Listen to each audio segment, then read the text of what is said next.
Hello everybody, welcome back to my channel. So in today's video I'm going to show you how I made this blueberry pie slice plush.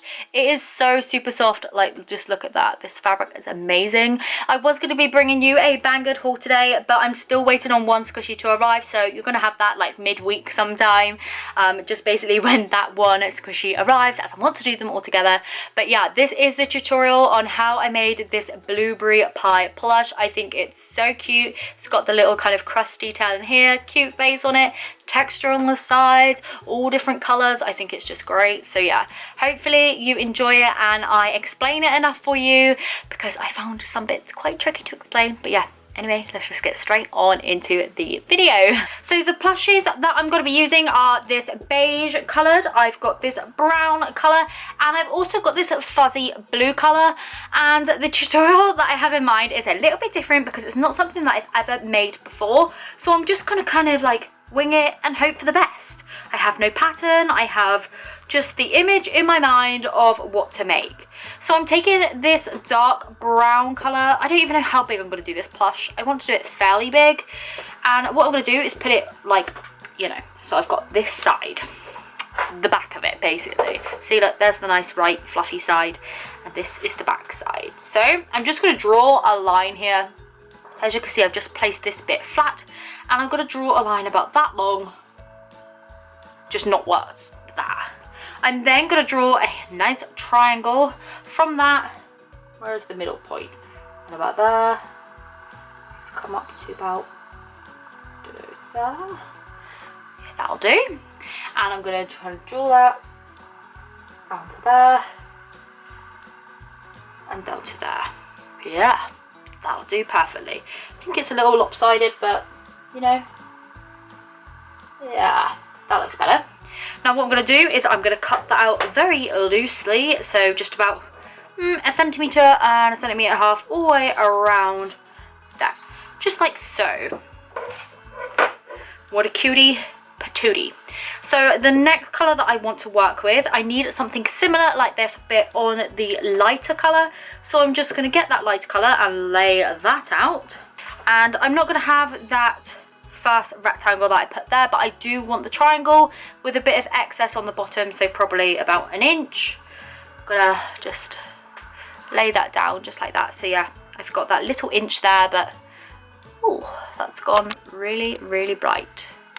I don't know why that's gone so bright. Sorry that my camera's gone really bright right now, but anyway, what I'm going to do is I'm going to draw around that shape and just cut that out also. And because this piece here already has the excess on, you don't need to leave any excess on this kind of cutout. You just want to cut it out on that line, like so. So now we have this lighter beige piece, and then we have the darker brown piece. Now what I'm going to do is I'm going to take a long strip of this real fuzzy blue colour, and this blue is definitely the reasoning behind doing this, because I thought, what am I going to do with this fuzzy blue fabric? And then I had an idea, because it's the only thing that I could think of that was blue, and it's really not very imaginative. But anyway, I'm just going to take a strip of this around about that thick. How thick is that? About 5 inches, I'd say. 5 inches, 6 inches, I don't know. And it would really help if I had a ruler, but I don't. So in order to get around that fact, I'm just cutting it a bit and then folding it on itself, just to kind of keep like the same sort of level. It doesn't have to be, you know, perfect. Nothing that I ever do is perfect, because I sort of just wing all my crafts. Basically, what you want to do is make sure that you have enough to kind of go from that angle, if I move that there, to take the center of that and bring that all the way up to the end of the triangle, just like that. Do you know what I mean? Just so you have enough. So the way that I'm actually going to do this, like I just said, I'm going to take this right side facing up, and I'm going to pin like the center of this strip to that triangle part. Just got to pin that down like so, just to keep it in place. Now what I'm going to do is I'm going to do one side at a time so that I can stitch it properly. I'm going to like turn that to that, so we've got the blue going along one strip, and pin that in place. So, and what I'm going to do with my sewing machine is just sew through all of that all the way along that line. I'm also going to pin this side in place as well, just because I'm here on my desk pinning, just like so. Get it as flat as you can. There will be like some kind of bending and stuff in it, but so long as you can get it as flat as you can, that's where you'll get the most success. Like I said, stitch from there down to there, and then I'm gonna like start my stitching again and stitch from there to there, and I'll be back once that's done. Okay, right, so I'm back from my sewing machine. As you can see, I did do 2 separate stitches. So I did the first one all the way down there like I said I would. I came back up to here and I stitched from there all the way down to this point where I said I would also. And as you can see, there is now a curve in the fabric from where it first went to this. So if you turn it inside out, you've got a nice point with some blue fuzzy stuff. This now looks like a blue fluffy hedgehog. Sonic the Hedgehog, yes.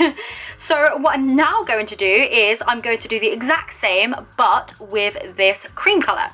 So I'm going to mark off like in line with that. So I'm going to fold that in half and I'm going to get that.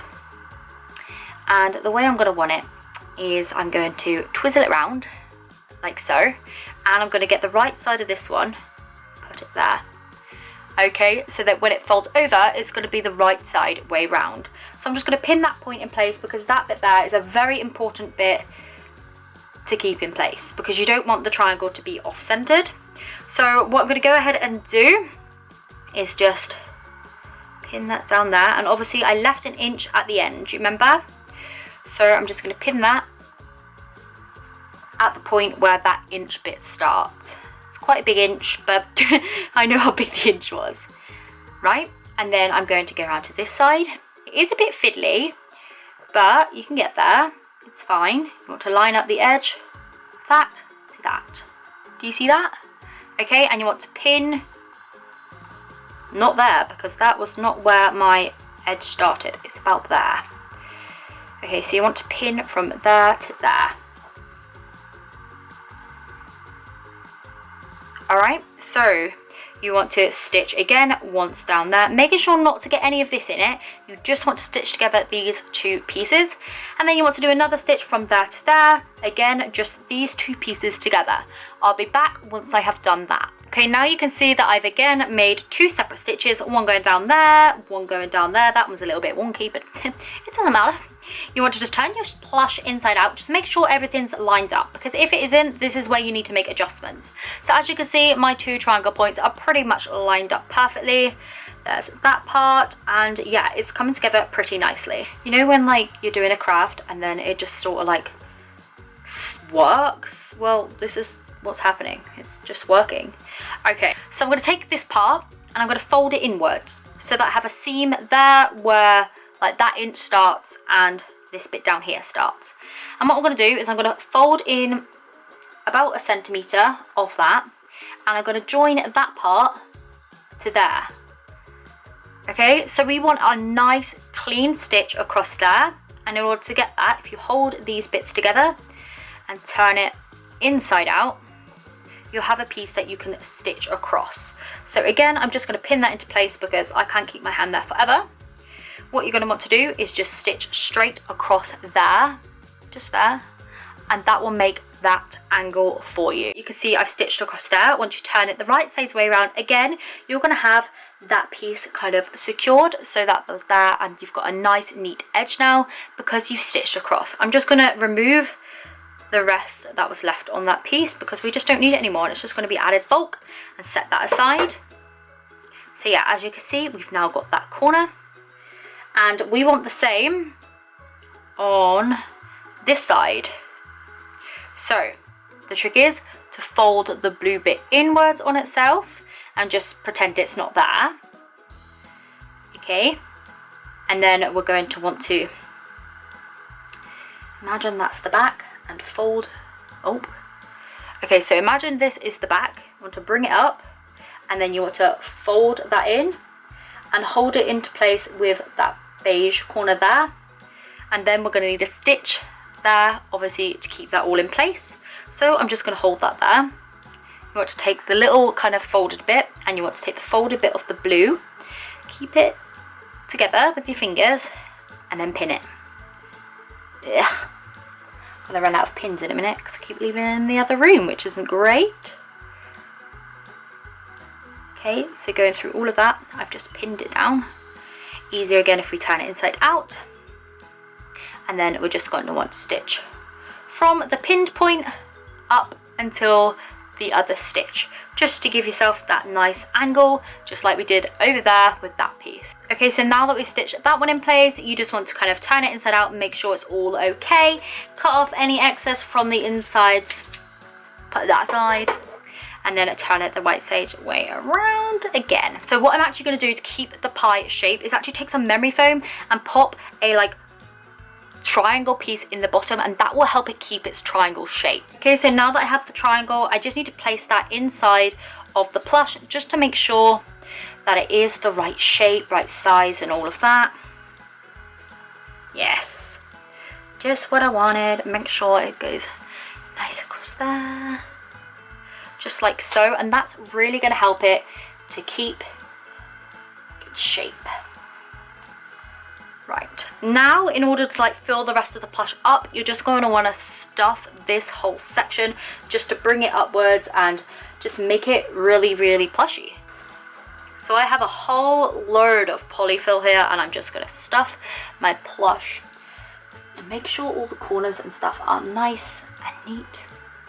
Okay, yeah, so what I'm going to do is I'm going to hand sew this bit shut. So I'm just going to grab that bit and pull it forward, fold over this bit in on itself. That's why we left that extra inch on this part, and then just hold it there. I can just pin that into place to help me, and then just fold that colour in, fold that colour in, and that's exactly why I left the extra inch on that piece also. So yeah, I'm just going to hand stitch across there to give it a nice neat end. Okay, so now that that's stitched completely across there, we're left with just a nice triangle piece of pie with just this blue fluffy stuff on the outside. But the one thing we're missing is a piece of crust like along the top with a nice swirly pattern in. So to make that, I'm going to do it out of the darker brown fabric. Oh, this is just so soft. Like, just look at this. Can you even see how soft that is? Like, oh, so soft. I am going to fold it on itself, something like that. So about 2 inches, something about that. It's 5 centimeters, and I'm going to make sure that it's definitely longer than the plush, but not too much longer. We don't want to waste any fabric. I'm just going to cut that. Okay, and I'm going to sew all the way down, and I'm actually going to sew all the way across one end so it seals up like a little tube. Now you can see I've stitched down at one end, and on one end, as you can, I was using brown, but I've used white so you can see it a bit better. Just going to cut off all the excess, like so, and turn it the right size way round. Also just lightly stuffed this shape, and then folding in the ends, I'm just going to sew that tight again by hand. Okay, so now that that's all stitched up, you just want to check the size of it and make sure it will just go on there nicely, just like that. That's fitting perfectly. But I do want to add a bit of detail into this, so I'm actually going to go ahead and put some lines in it just through with the sewing machine on like the largest stitch possible, just like diagonal stitches, just like that. If I just mark this out, yeah, for having really super soft fabric. But yeah, I'm just going to do stitches across those just to make little indents. Okay, so now that I have that bit with all the little lines on, I'm just going to pick the neatest side. That one there's got that outside on, so I'm just going to line it up, and I'm going to make sure to cover over my hand stitching from before. But I'm going to make sure to make this hand stitching nice and neat, because this is going to be the final piece that kind of puts it all together. Right, okay, now that the crust is completely in place, how cute does that look? Oh my goodness, so cute. I'm actually going to go ahead and trim some of this blue off because it is a bit too long. So yeah, that's exactly what I'm going to go ahead and do now. Now, in order to get the face on, I'm just going to kind of smooth out the plush fabric. And taking some fabric paint, I've just got a little bag here because I threw away my paint palette because I just couldn't be able to clean it. Just going to go ahead and pop a face on. I'm using a dotting tool to really get into the plush fabric because the paintbrush will just kind of like smear it all around. Okay, this is so cute. Now what else I'm gonna do is I'm gonna take some of this white and add some highlight in the eyes. Look at that. Not very neat, but we can neaten it up. This is so hard painting on fabric, like especially plushy fabric, like it's so hard. You think it's gonna be really easy and then you like go ahead and do it and like all the little fibers stick everywhere and it's just, yeah, it's so difficult. Okay, that will do. And then I'm just gonna take some of this pink and add that either side of those eyes to add little dots of blush. Aha, so now I'm just going to leave that to dry and then my pie blush will then be complete. Okay, so now that all the face has fully dried, my plushy blueberry pie is then complete. So as you can see, it's got like, oh, bit of cotton there. It's got all of like the crusty kind of layer with the crust going across the top. It's got all the blueberry pie filling with a nice baked bit on the top with the face on. I think this just looks so cute and actually quite good considering this was like a really long blue like plush fabric, and I think it actually suits the plush so much. I had this left over in my collection from like a scrap pack that I had and I just never know what to do with it, and I'm so glad that I could finally put it to use because I think this is totally adorable. And to be honest, it was quite easy to make even though it had a lot of steps to it. Like I actually found the making of this really simple and was able to do it in about an hour and a half, I would say. So yeah, I'm really happy with it. I hope that you enjoyed this video and could kind of understand the tutorial a little bit. Like I tried to explain as much as I could as I was going along, so hopefully it all makes sense. But yeah, that's the end of the video. So I hope you enjoyed it. If you did, please do give me a thumbs up as it does help me along my way, and I will leave all like the products and stuff in the description, like all the brands of fabrics and everything like that if I can. And yeah, I hope you'll have a fantastic end to your week, and I will see you tomorrow for another DIY. I will also have a Banggood haul coming. That was supposed to be up today, but you know, it's coming. It's coming. We're just waiting on one more squishy to arrive. So yeah, hopefully you have a fantastic weekend and I will see you tomorrow. Bye!